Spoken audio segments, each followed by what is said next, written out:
This is DIGINAIJA. Don't forget to subscribe, like and share. Lórí awuyewuye tó ń lọ láàrin Saheed Osupa àti Pasuma àti Obesere àti Taye Currency àti everybody. Àṣírí bí ọ̀rọ̀ náà ṣe jẹ́ tó fa ìjà, ibi tíjà náà ti ń rúbọ̀, bí àwọn kan ṣe ń tapo sí àti bí àwọn kan ṣe ń dàrú, gbogbo àṣírí yẹn wọ́n ti tú síta báyìí o. Ọkùnrin yìí wá ti tú gbogbo pẹ̀rẹ̀pẹ̀rẹ̀ àṣírí tó ń lọ láàrin bí àwọn ọmọ Ìbàdàn ṣe ń kó síwájú, wọ́n ṣe ń kó sẹ́yìn, àtàwọn tó ń kó sí wọn lórí àtàwọn tó ń kó sí wọn láàrin. Wọ́n ìfẹ́ dagbolé Fuji rú, gbogbo àṣírí yẹn wá ti tú pátápátá báyìí. Wá nǹkan fìdílé nǹkan, ẹja àjọgbọ̀ kẹ́yìn náà máa sọ opinion yín, kẹ́ máa fi sínú comment bó bá ṣe rí, ṣé bẹ́ẹ̀ ni àbí bẹ́ẹ̀ kọ́, ẹja àjọgbọ̀. Ẹ ká sọ̀rọ̀ nípa Ìbàdàn. Àwọn ọmọ Ìbàdàn ẹ̀yẹn sáré ṣe analysis kan kí wọ́n fi link ẹ̀ mọ́ Fuji music.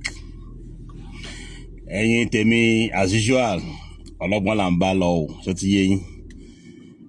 Ìbàdàn jẹ́ ìlú tó gbayì tí ọlọ́gbọ́n amòye gbogbo nǹkan tẹ́ bá ń fẹ́ lé ayé yìí ó wà nílùú Ìbàdàn. Àwọn ọmọ Ìbàdàn kẹ̀dẹ̀rẹ́ wọ́n mọ̀ wọ́n pé yes wọ́n ní akíkanjú, wọ́n dẹ̀ máa ń sọ̀rọ̀ directly, wọ́n máa wà frank, wọn kì í fi igbá kan bọ̀kanú. Tí ọ̀rọ̀ bá ṣe jẹ́ báyìí lọ́mọ Ìbàdàn máa sọ. Ọmọ Ìbàdàn tẹ́ bá rí pé ó ń ṣe àbòsí, ó ń ṣe fún selfish interest ẹ̀ ní. Ìlú yàn ń ṣèlú àwọn alábòsí rárá. Ọmọ Ìbàdàn tó bá dẹ̀ rò tán lẹ̀ tí kò bá sọ, kò represent ìlú yẹn bó yẹ kó represent ẹ̀. Now reference to Fuji music. Àwọn bàbá wa wọ́n máa fọ̀rùn kẹ́ wọn, àwọn Dáúdà Epo Àkàrà, àwọn Alhaji Dr. Sikiru Ayinde Barrister, àwọn Awíkókókó lójú ọlọ́rọ̀ ni. Tọ́rọ̀ bá ti dàbí pé ó ti fẹ́ dàbí pé ó fẹ́ ká wọn láyà lásán, àwọn máa sọ ni. Àwọn yẹn máa sọ pẹ̀lú orin. Rántí ti Àjàlá travel, rántí track Barrister yẹn tó làbò lẹ́sẹ̀kẹsẹ̀. Rántí àwọn nǹkan mi tí Barrister tún ṣe. Rántí Barrister máa ń làbò àwọn Nàìjíríà. Ẹ lọ gbọ́ the truth, ẹ wo precautions, ẹ wo gbogbo àwọn ẹjọ́ tí ń ṣe bọ̀ directly. Ọmọ Ìbàdàn nìyẹn. Ọmọ Ìbàdàn tó bá wá ṣàbòsí, ó ṣe é fún selfish interest ni, kò sóòótọ́. Ẹ wo gbá ti Alhaji Rashidi Merege, bàbá dí Ìbàdàn mú, bàbá dẹ̀ ń rè nìgan. Ìgbà tó Obesere máa jáde kọ́, Obesere kọ́kọ́ ṣe àbòsí pé òkè o, Obesere gbà pé Merege wá wájú, but Obesere náà ti ń rìn lẹ́kọ̀ọ́. Obesere wá òkòkò wọn nígbà fún Merege náà àbòsí àwọn náà tún ṣe náà ni pé start ọmọ yẹn mú jáde yìí tó bá dé Ìbàdàn àgbà Ìbàdàn mọ́ mi lọ́wọ́. Àwọn méjèèjì yẹn wọ́n ti ní selfish interest of supremacy, ìjà délẹ̀. Later 94-95 wọ́n parí ẹ̀ fún wọn, wọ́n mú òótọ́ ọ̀rọ̀, wọ́n padà sọmọ Ìbàdàn wọn. Obesere on his own, ìgbà tó ti pé bóyá kò gbádùn nǹkan tí K1 ń ṣe, ó ṣó ọmọ Ìbàdàn náà kò ṣàbòsí, ó sọ jáde, ó jẹ́ káyé mọ̀ pé yes mo ń bá ọ̀bọ ìjà, kò ṣe ní bòńkẹ́rẹ́. Ọmọ Ìbàdàn nìyẹn. Ẹ wo Saheed Osupa, àbòsí tí Saheed Osupa kọ́kọ́ ṣe tọ́jọ́ ń ṣe pẹ̀lú Pasuma gbà yẹn ni pé àwọn méjèèjì jọ mọ̀ pé àwọn kọrin, bọ̀tọ̀ orogún owó supremacy irọ́ kí ló ń kọ kò mọ́ ní kọ, àbòsí nìyẹn. Then Saheed Osupa gẹ́gẹ́ wọ́n kẹ́yìn selfish interest nìyẹn. Saheed mọ̀ pé Pasuma kọrin, Pasuma mọ̀ pé Saheed ń kọrin, but kí ni ẹ fẹ́ dàbí perfect competitive relationship so wọn nígbà fúnra wọn. Wọ́n ṣe lọ time tí outside Osupa tún máa jẹ́ ọmọ tó jẹ́ ọmọ Ìbàdàn tó máa ṣàbòsí, ó ṣàbòsí pápá tọ̀ síbẹ̀. Táìmù yẹn Saheed ti wò pé jẹ́ kókó fara balẹ̀ pẹ̀lú K1 so that kí ni a máa lọ dédé tí Saheed fi sọ pé ọ̀rọ̀ tí kò yé òun bá sùn líyà nígbà tó bá kan ò lè jẹ́. Tí Saheed sọ táìmù yẹn Saheed ò ṣe ọmọ Ìbàdàn gbà yẹn. Yes, Obesere dẹ̀ Saheed ju padà sọmọ Ìbàdàn again pé egungun be careful, express òun lọ kò dẹ́ẹ̀dẹ́ẹ̀dẹ́ o. Saheed tètè ṣe kí ni ó padà, mo lè ṣe ara padà sí level ẹ̀, ó wò pé òkè o ẹ̀yà ẹ̀ máa kì í ṣàbòsí Ìbàdàn, wọ́n dúró lórí ọwọ́ wọn padà.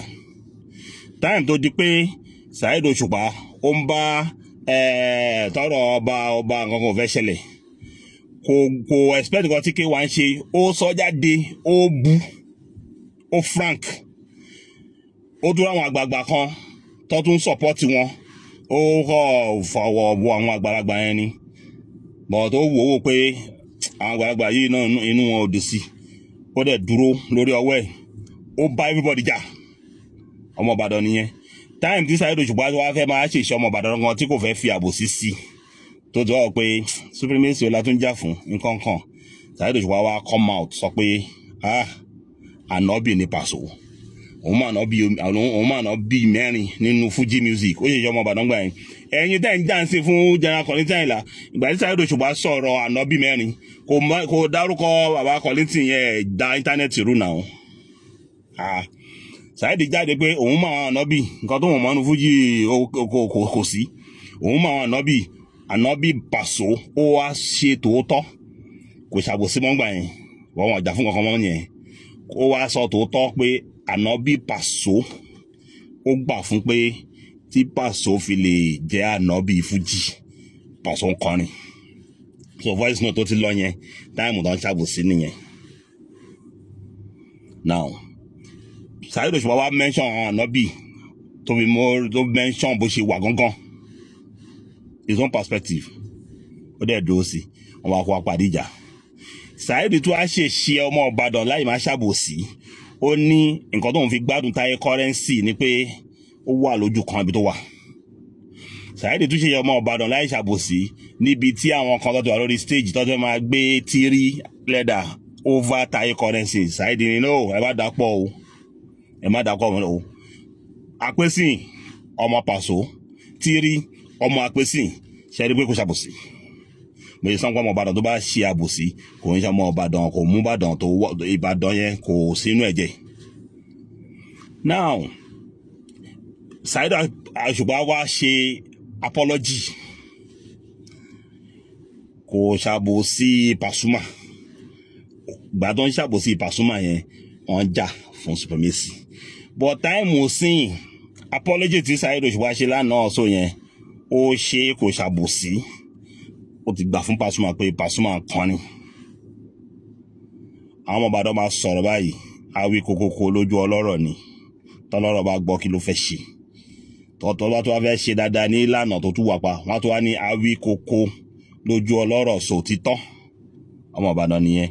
Now gbogbo ẹ̀yin ọmọ Ìbàdàn tẹ wá ń ṣàbòsí gbogbo bloggers àti bloggers tó pé àti tó pé mò ń rí kan nísìnyí ní àárọ̀ yìí mọ́ alẹ́ àná máa rọ̀ yìí àwọn ọmọ Ìbàdàn tó ń sọ pé Táyé Currency òṣèbá kan kíjà má parí kí kankan má ṣe kankan wọ́n ṣàbòsí táìmù yẹn torí selfish interest wọ́n wá padà wọ́n fẹ́ jọ ọmọ ọkọ ń sìn wọ́n wá fẹ́ sọ bọ́rọ̀ ṣe rí bó ti ń gbà wọn narratives tí bá wà sí bá jẹ́ gọ́ọ̀mẹ̀ntì àwọn àṣìṣe àrìtáyà tí bá wà sí bá fẹ́ parí ìjà ó jẹ́ kó pe tírí lẹ́dà kó pe Àpèsìn kọjọ parí ẹ̀ kí bá wà sí wá ṣe bí bàbá lórí wọn kí nǹkan kan àwọn ọmọ Ìbàdàn dẹ nìyẹn wọn àdẹ sọ bẹ́ẹ̀ tẹ́lẹ̀ ṣẹ́dí nǹkan tí mo ń sọ tọ́wọ́ wọn sọ ń sìn wọ́n ń sọ bóyá jẹ́ kí nǹkan rí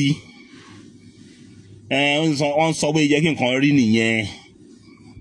Táyé Currency ó join Paso 93-94 kò fi àbòsí join Paso but along the line Táyé Currency náà wà selfish on his own nígbà ara bá ń bí kò ṣọmọ Ìbàdàn gbà yẹn.